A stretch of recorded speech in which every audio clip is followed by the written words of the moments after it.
ജീവിക്കുന്നത് അങ്ങനെ തന്നെ പലതും കഴിച്ചുകൊണ്ട് പുസ്തകം കളകരുന്നുണ്ട് അല്ലേ? അതായത് ഒരു ഭാര്യമാര് മരിച്ചു കഴിഞ്ഞാൽ പിന്നെ ഭർത്താവും അവരുടെ മക്കളുമായിട്ട് ജീവിച്ചിട്ട് ഒരു കാര്യമില്ല. മനസ്സിലായ? ആ സ്ഥാനത്ത് ഭർത്താവ് മരിച്ചാലും കുഴപ്പമില്ല, ഭാര്യമാർക്ക് അവരുടെ മക്കൾ എന്തെങ്കിലും അവർ ജീവിക്കാൻ ബുദ്ധിമുട്ടാണ്. എന്നാലും അവർ പിരിച്ചെടുക്കണമെങ്കിൽ എങ്ങനെയെങ്കിലും ചെയ്യും. നമ്മൾ പറ്റും. അതെങ്ങനെ?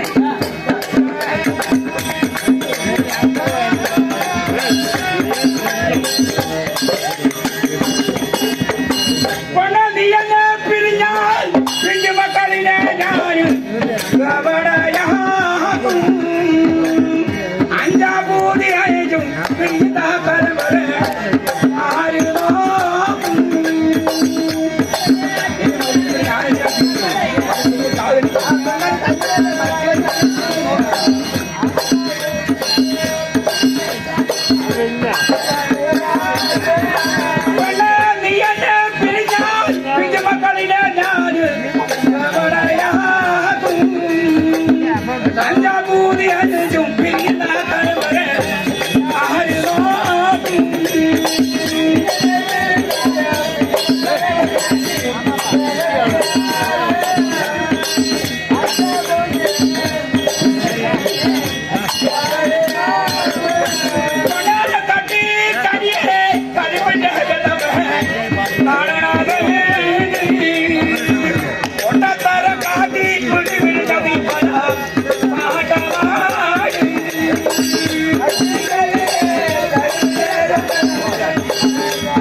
Hola.